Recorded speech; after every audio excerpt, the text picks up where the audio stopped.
is former USC Trojan, spent 10 years in the NFL and the CFL, and a buddy of mine, Sean Salisbury, on the CJ Silas Show. Hey there, friend. CJ, how you doing? It's good to be on. Yeah, welcome to do it all, but that's why you're so good at it. You can produce, you can answer phones, you can talk sports, you can talk life. So it's great to be on with you, and happy New Year to you.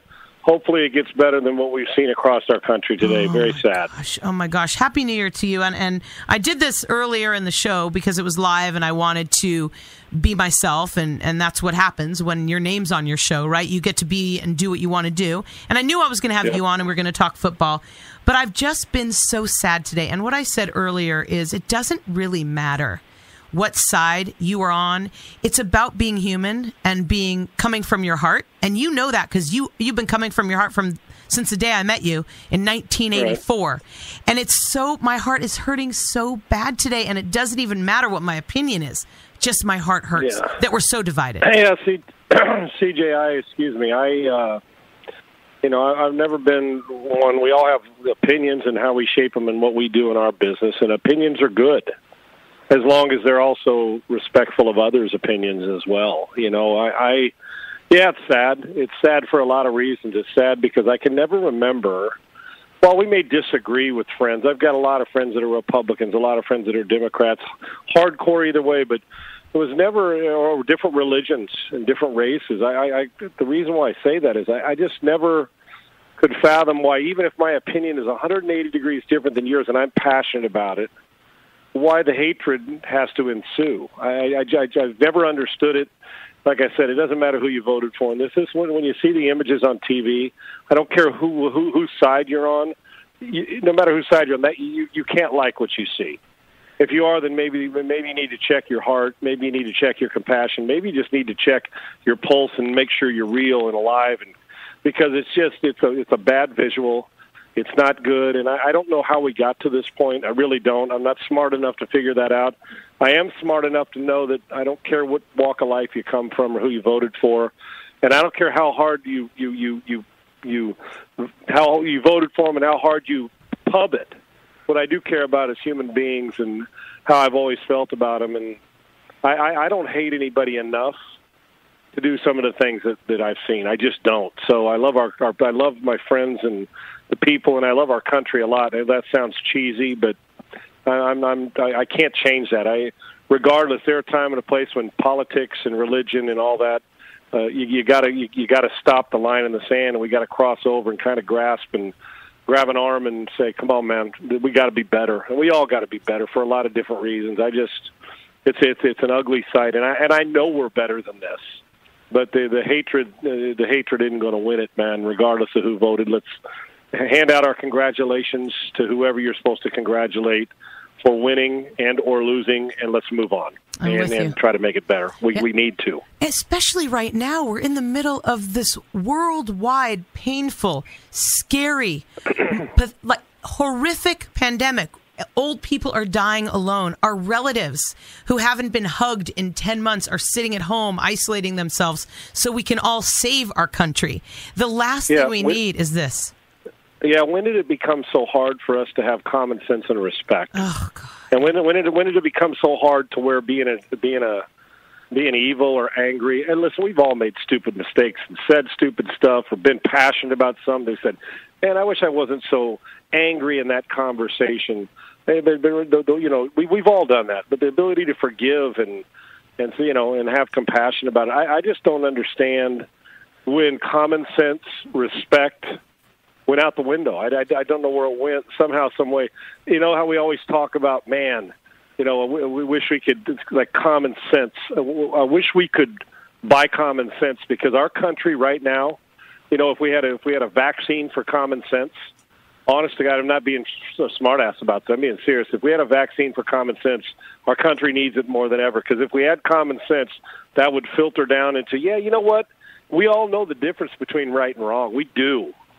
Just like you tell your kids, you know the difference when it's not dinner time and you're eating dessert first. Well, you knew that growing up, or when your dad or your mother, you knew, and we still know, but it's amazing how it's shifted that we don't seem to know the difference, or at least if we do, we're not willing to sacrifice pride and ego, and pride and ego brings countries, marriages, finances, all of it down, and gets people hurt and angry. I just, and like I said, it's not cheesy. I understand passion. I got a lot of it.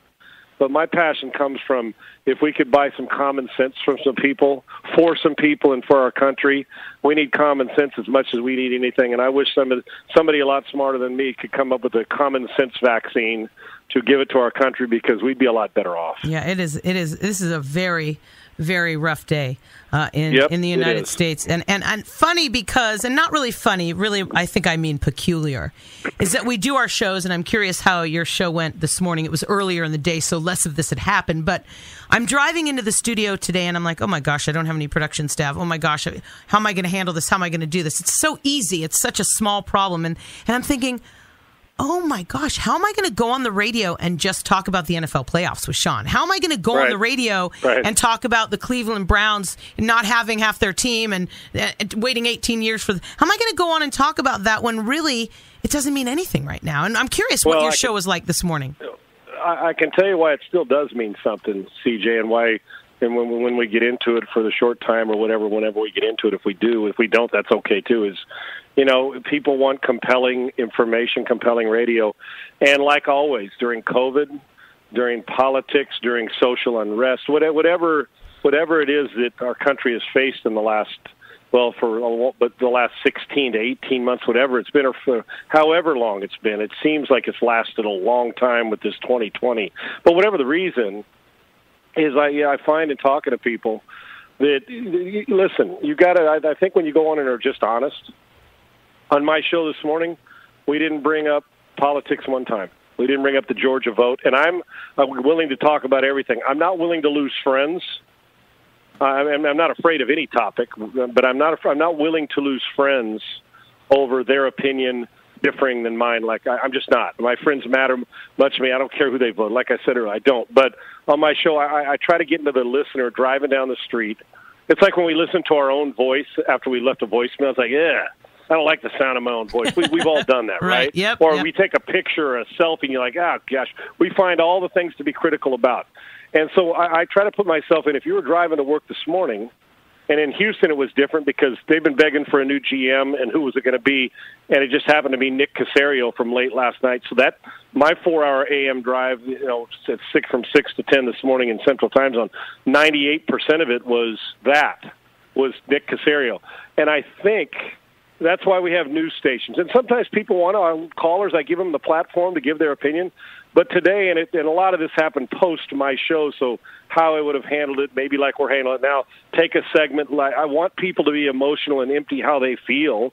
That's okay. It's okay to be angry, and it's okay not to like what one side did or the other, why we're storming Congress or why we're not, or riots or peaceful. I mean, it's okay to have passion and anger about it as long as you aren't hurting people in the process. Today, a lot of people got hurt. And not just physically, but the emotional and mental, and a country did. We took a step back, and a big step back. But on my show, I think sometimes I always want to say, well, let's talk about that. And then I start to think, well, there's somebody sitting in Humble, Texas that wants to talk about football today.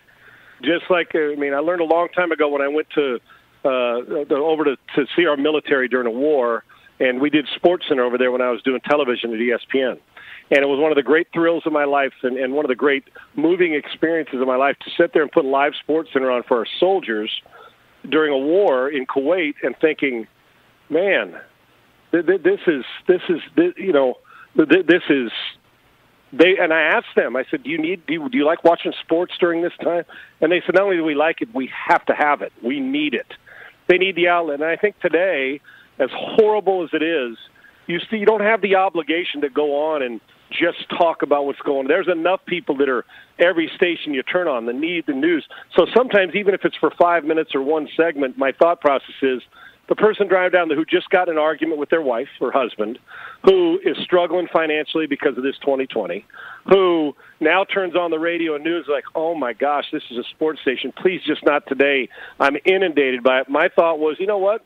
Let's talk something else. Let's talk football. Today was probably the perfect day to talk sports on Morning Drive because of all the other things, and everybody else is going to talk. It doesn't mean you shy away from opinion.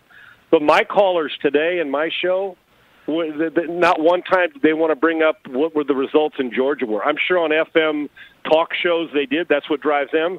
Today it was Nick Caserio and the GM of the Houston Texans. So our obligation is to entertain, as you know better than I do, and to inform and to be compelling. And sometimes talking about politics makes people want to throw up in their mouth. Totally. And today was one of those. Yeah, today was one of those visuals that there's nothing I could add to it. What am I going to say? Like, man, I'm disheartened and I'm sad and it bums me out. But then you get into, well, is it this group or is it this group and this guy and I can't stand this guy, and then it becomes a hate fest. There's enough of that going on. So I just tried to make it for me today. I tried to make it, like I do every day, compelling. And what would our listeners? And if I was driving down the street, what would I want to hear?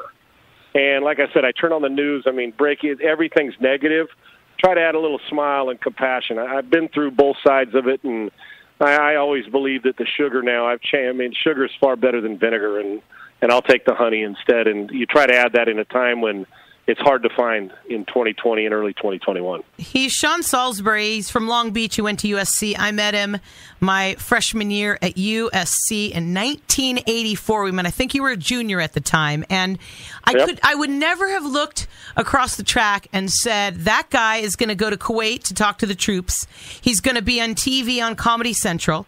He's going to consult on a movie with Adam Sandler on The Longest Yard. He's going to work on ESPN in Chicago. He's going to almost be the quarterback coach at LSU. He's going to be on ESPN, have his own morning drive. And something about you that a lot of my listeners may not know because they may not follow you as I do. You also, a few years ago, this has touched my heart so much, is you took a homeless man off the street. I don't remember his name or anything, but I remember, Sean, that my heart was touched. I couldn't stop watching that story unfold. So what I'm saying to the CJ Silas Show listeners is he is Sean Unfiltered. He's well-rounded. He's intelligent. He's passionate. He's funny. And he is what good radio is about. And I am so fortunate to have him joining the CJ Silas Show tonight. I want to get your take on Steve Sarkisian being the new head coach of Texas. I just want to thank you. I really quick want to thank you of all those things you said, being a dad and learning from past mistakes that I've made and trying to be better. By taking a homeless man in off the freeway in Dallas and moving him into my home in Houston, I'll save all the details in between, for 16 months.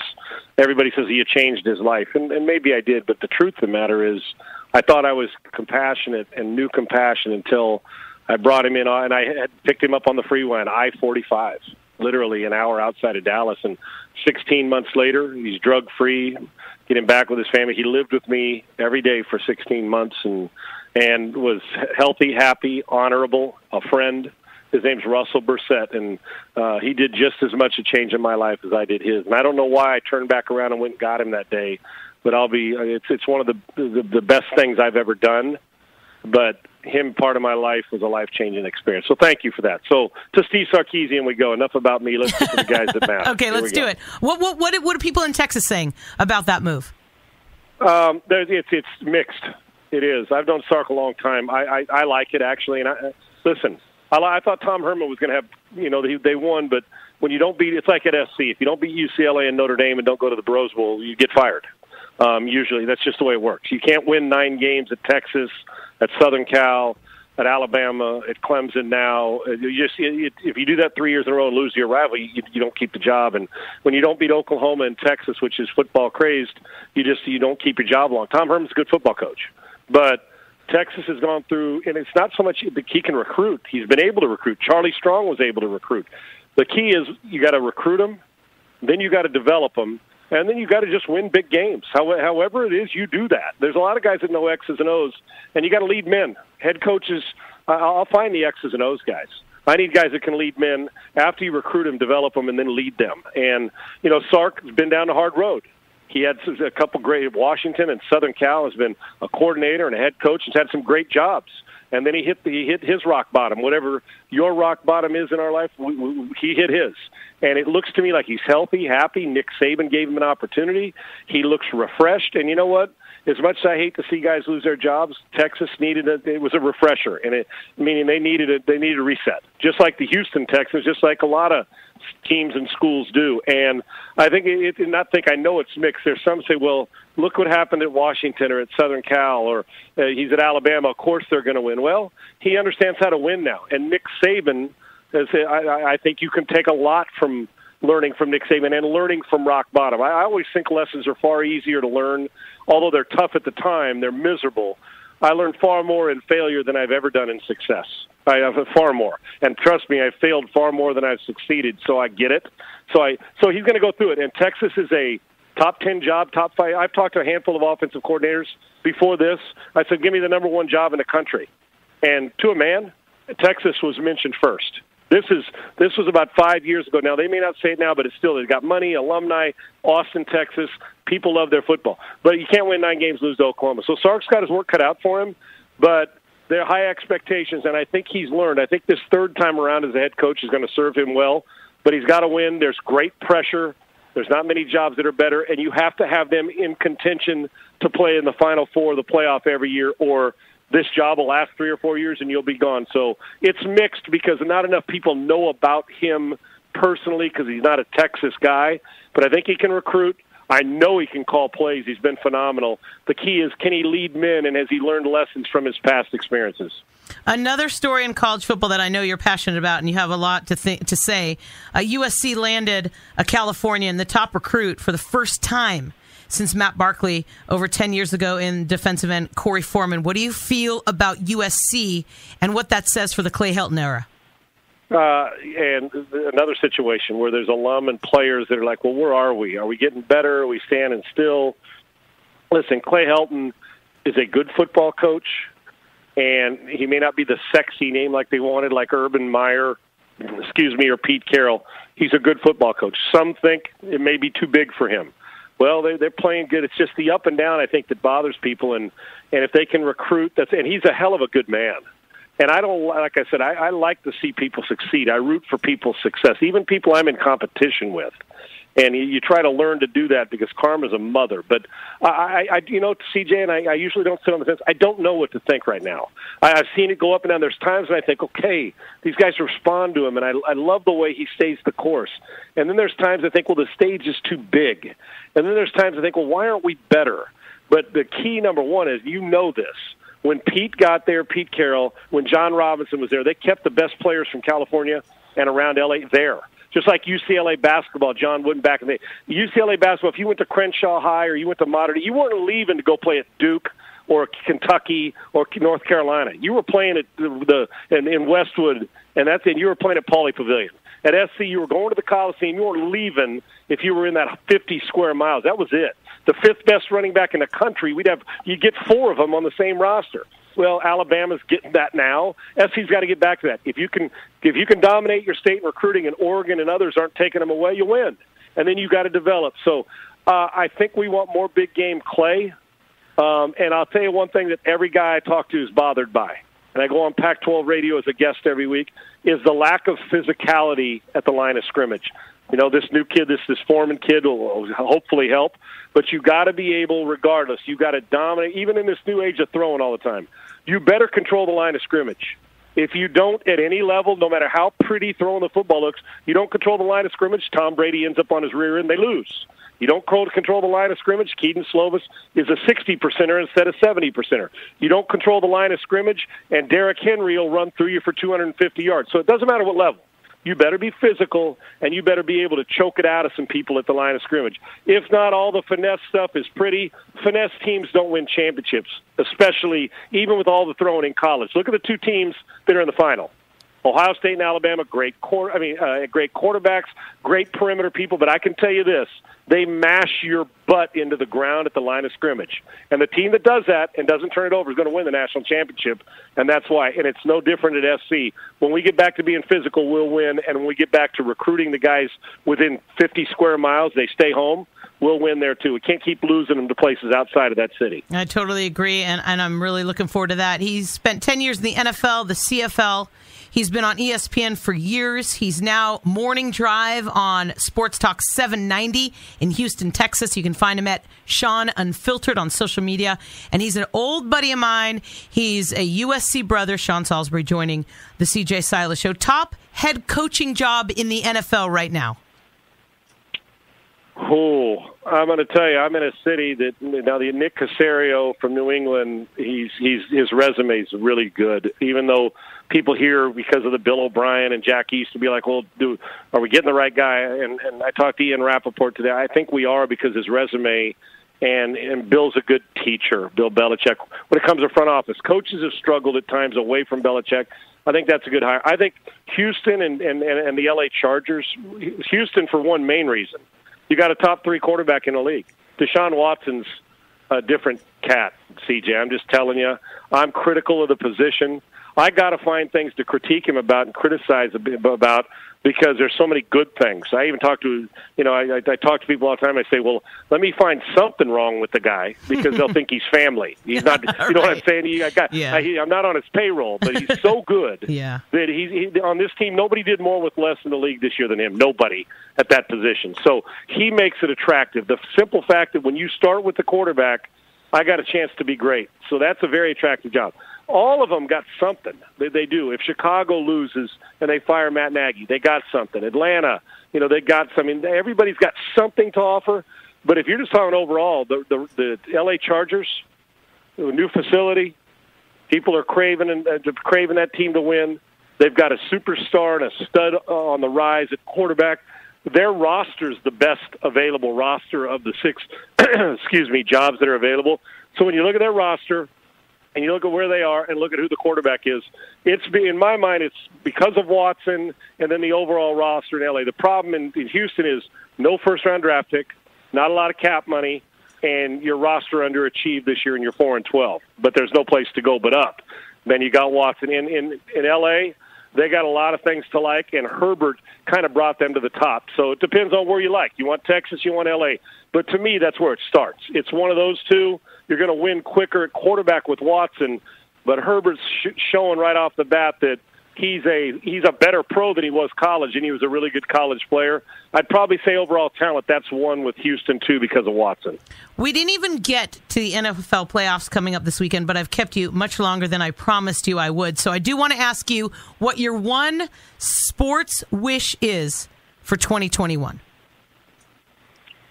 Well, in truth, it's that and it's kind of one, but it leads to a bunch of others. My one sports wish is that we all, when we're walking into a baseball park, Fenway Park, basketball auditorium, a gym, high school, I want the kids in high school to be able to enjoy their high school dream of playing their sport and going to class. This means COVID, it'll go away and we're back to some sanity and safety. My one sports wish is not for one particular team. It's that we get to go back, enjoy a hot dog, and sit with our buddies and talk sports live without the person next to you scared to death if they're going to be alive the next day, and also that we're not panicked that, oh, my gosh, we're in an arena, what's going on? That we get back to seeing sports, improve sports, and that arenas, stadiums, and all that's filled, which would mean that's a good thing because the virus, we think, is starting to dissipate. Amen, brother. Amen. Thank you so much for joining me. It was a perfect yet difficult day to have you on the show. We didn't get to the playoffs, but that's okay. It was worth every minute, and I do apologize because you're like, how long? No, are you kidding me? I'm glad to be on. Okay, nope, good. You don't owe me an apology. I'm honored to be on. All right. And then we get to it. I'll put playoff picks. I can tell you this. I picked Tampa and Kansas City to go to the Super Bowl when in August.